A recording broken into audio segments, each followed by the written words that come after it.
Have you ever heard a thought disappear? Not when it arrives, bright, loud, restless, but the moment it unhooks itself and vanishes into stillness, like a ripple forgetting it was ever water. It's quieter than breath, softer than silk brushing skin, but when you hear it, truly hear it, you'll know something ancient, something vast has touched the edge of your awareness, and you're not quite the same. Tonight, I invite you into that space, not to think, not to try, but to float, to drift into stories that don't explain, but reveal, not with logic, but with presence. Stories that hum beneath the surface, like koi gliding through moonlit water. These are Zen stories, old as wind through bamboo, gentle as tea poured at twilight. Tales whispered from mountain tops and temple stones, not to teach you anything, but to remind you of what you already know deep down, before names, before noise. As you listen, you may feel something loosening, a quiet inside you, blooming. Not sleep exactly, but the soft surrender that leads to it. So let your body settle, let your mind grow drowsy, like dusk stretching its limbs across the sky. There's nowhere to go, nothing to solve, only stories, gentle ones, that carry you like a leaf on a slow-moving river. Past lantern-lit paths, past the hush of pine forests, into the secret places only dreams remember. There is no destination, only this, one breath, one moment, unfolding like petals in the dark. So close your eyes and let the night begin. The bell beyond sound. In a forgotten valley nestled between folded hills and whispering ridges, where clouds often touched the earth and stayed for tea, there stood a humble temple. No grand gate, no golden spires, only a low roof cradled by moss, and wooden walls warmed by years of morning sun and gentle rain. This was the temple of silent pines, where the wind moved slow, as if it too had something to learn. At the heart of the temple courtyard, hanging beneath an arched beam of blackened cedar, was a bell. Not just any bell, this one was ancient, perhaps older than the trees around it. Its surface bore the faded etchings of lotus petals and nameless symbols, worn soft by 1,000 seasons of wind and hands. Each morning before the sun rose fully over the ridge, a young monk named Tenzin would step quietly across the dew-dark stones, his robes brushing the air like a whisper, and strike the bell once. Only once. The sound would rise, slowly at first, like breath gathering, and then bloom, golden and round, spreading into the still air like ripples through a bowl of water, left undisturbed overnight. And in that single note, the valley listened. Birds paused mid-song. Leaves stilled. Even the river, which ran not far from the temple's edge, seemed to hush its burble. The villagers in nearby hamlets often paused whatever they were doing, chopping wood, pouring tea, tying bundles of herbs, and turned their ears slightly, not quite knowing why. Tenzin too would listen. He would lower the wooden striker with reverence, return it to its resting place beside the bell, and remain there, motionless. His eyes would close, his chest would soften, and he would wait, not for the sound, but for what came after it. You see, many months ago, on his first winter in the temple, Master Gendo had told him, "The bell's sound is not what you hear, Tenzin. It is what remains after the hearing ends."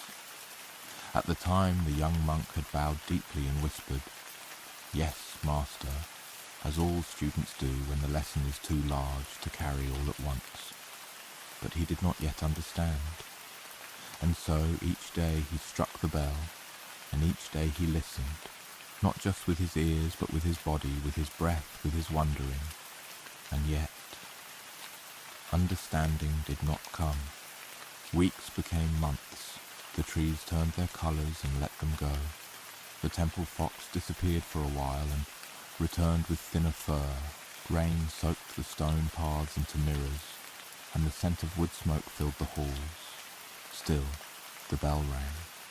Still Tenzan listened, and still the silence after felt just empty. Not full as Master Gendo had hinted, not wholly, until one morning. It was late spring. A fog lay heavy in the valley, so thick that the temple's outer garden vanished into pale nothingness. The stones beneath Tenzan's feet were slick with mist, and his breath left no trace in the chilled air.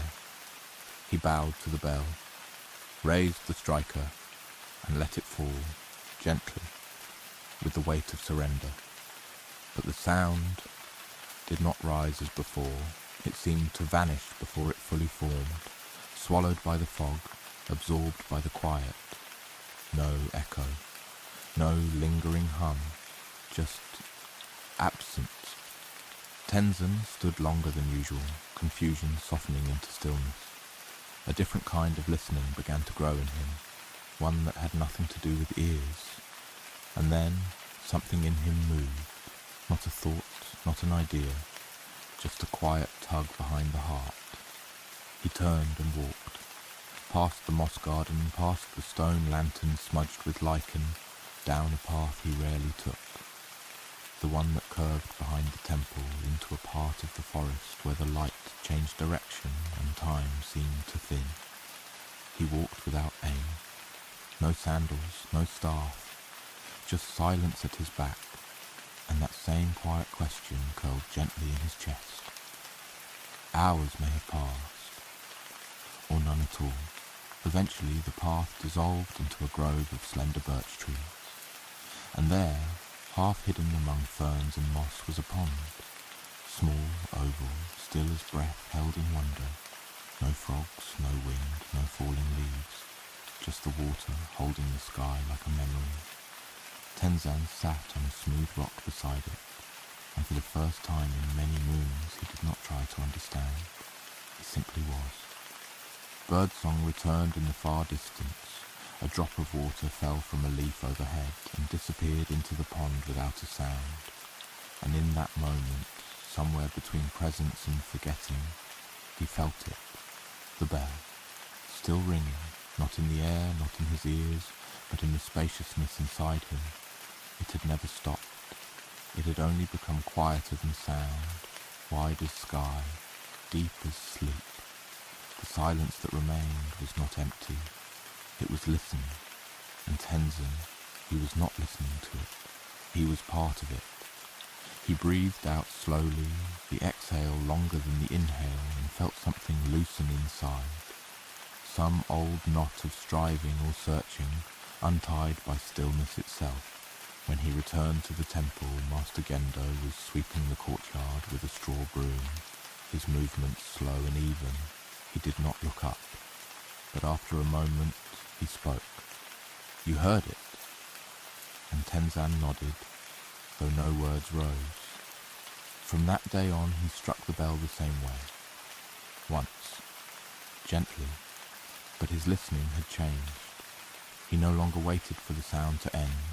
He waited for the silence to arrive, and within it he found not answers but presence, not knowledge but knowing. And so, if ever you find yourself in a quiet valley on a mist-wrapped morning, and you hear a bell that seems not to ring but to ripple through your bones, pause and listen, not just with your ears, but with the space between your thoughts.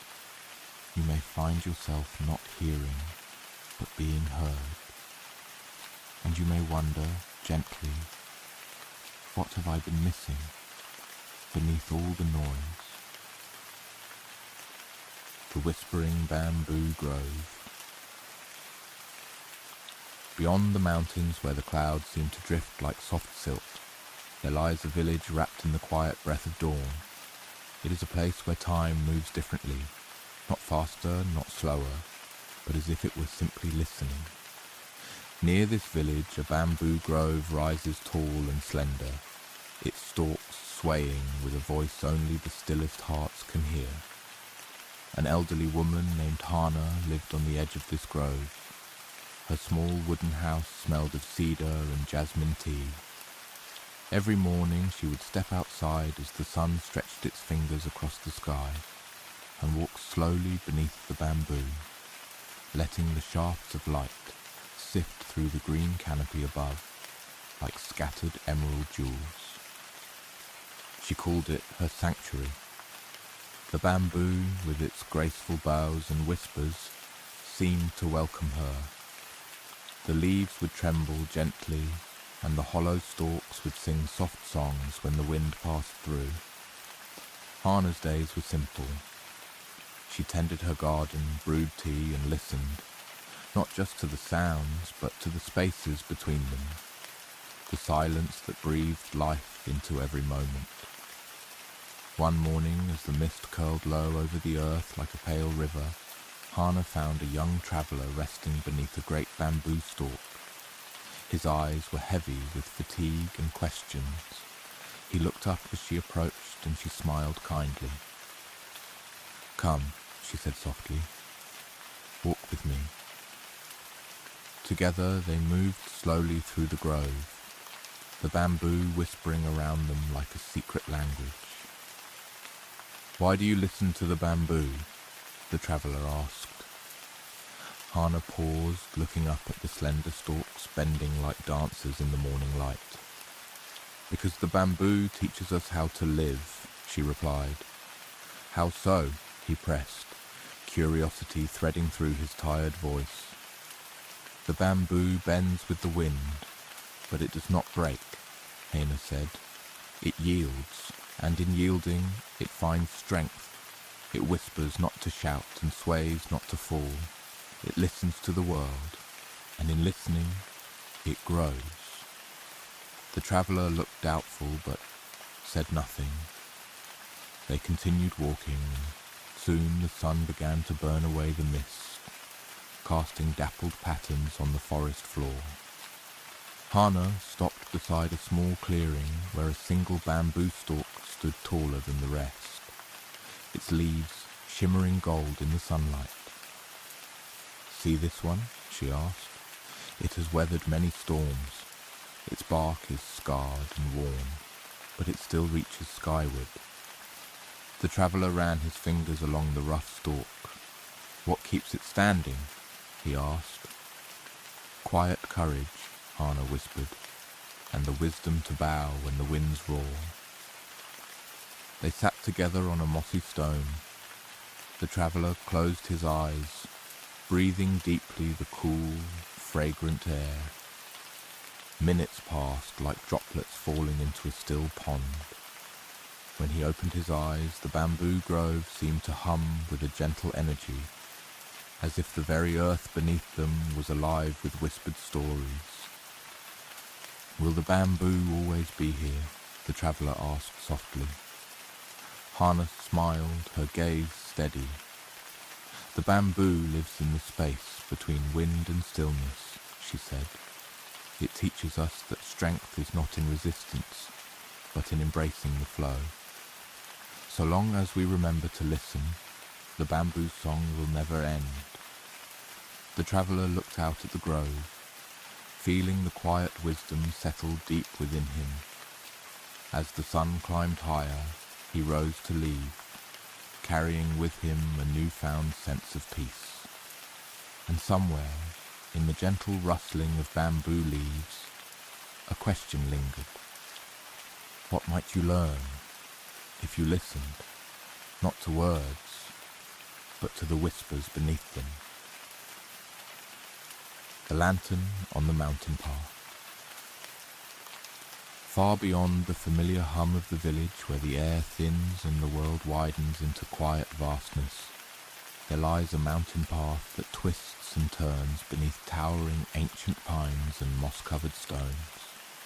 Here the night moves slowly, draped in velvety darkness, where only the faintest glow dares to ripple through the shadows. On this path walks an old traveller named Koji. He carries a lantern, not bright, not brash, but small, steady, a gentle glow that breathes warmth into the cool night air. Its light is soft, trembling like a quiet heartbeat, casting long, wavering shadows that dance and mingle with the ancient trees. Koji's footsteps are deliberate, slow as the steady drip of water off a leaf. Each step seems to carry not just his body, but the weight and lightness of many years, of many journeys both outside and within. The scent of pine is thick and soothing, mixed with the damp earth and the faint, sweet hint of wildflowers sleeping beneath the dark. Somewhere nearby a brook hums its age-old lullaby, tumbling over smooth stones polished by time.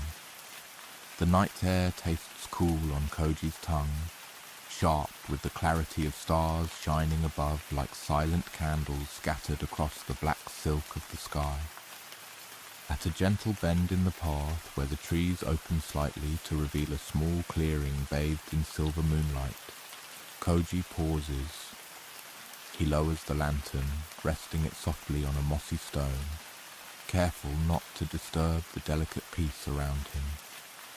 Sitting beside it, he closes his eyes and draws the night into his breath, the coolness of air flowing in, the warmth flowing out.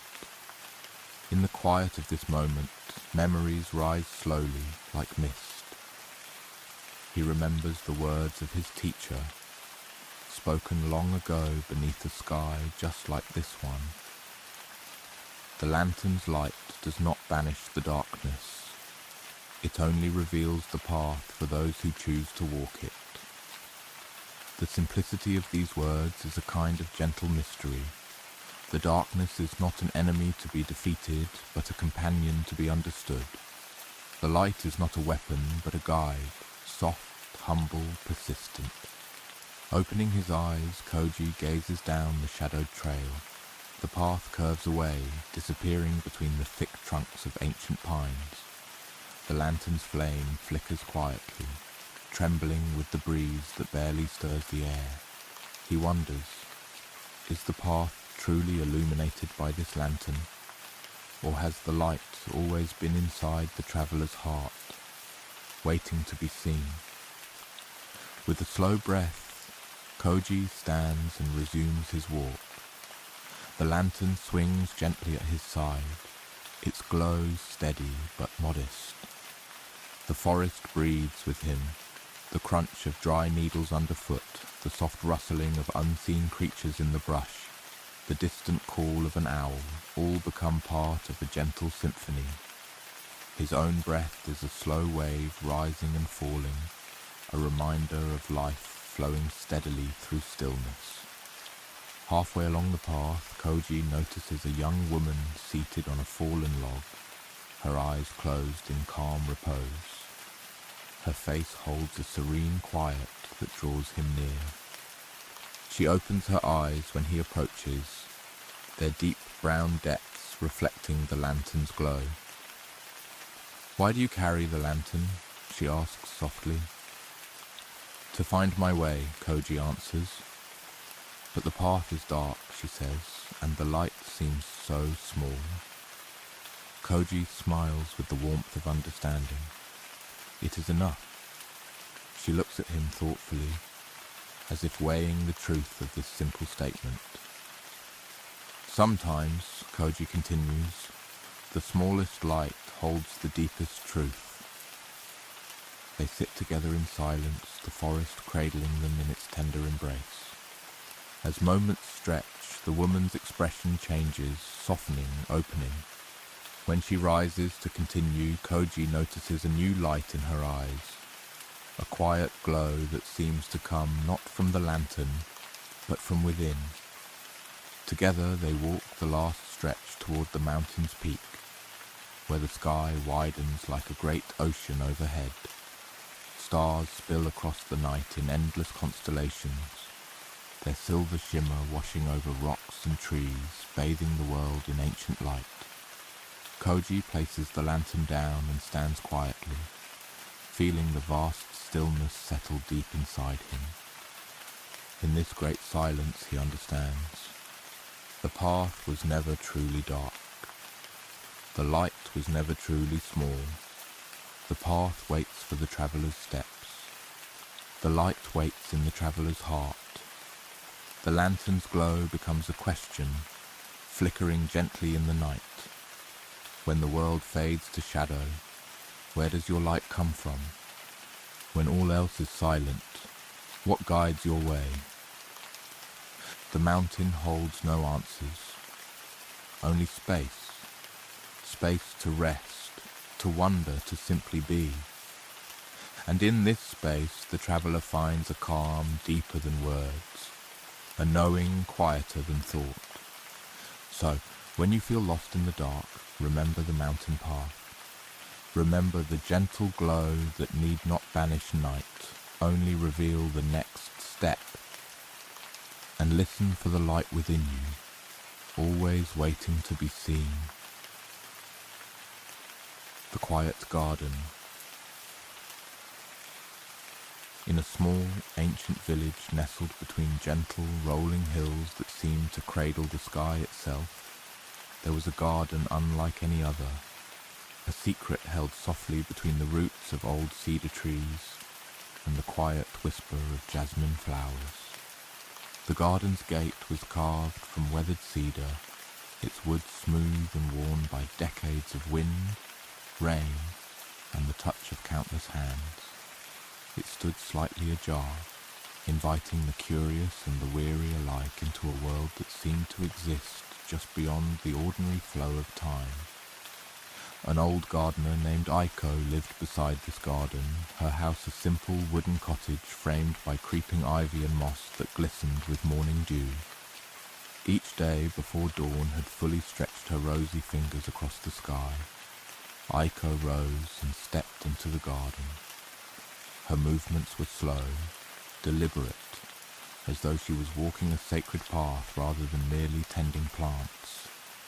Her hands, gentle and knowing, brushed lightly over fern fronds unfurling like ancient scrolls, moss soft as velvet, and petals that nodded as if they held secrets spoken only in the language of the wind. The garden was a mosaic of greens, soft blues and pale pinks, a living poem of earth and air.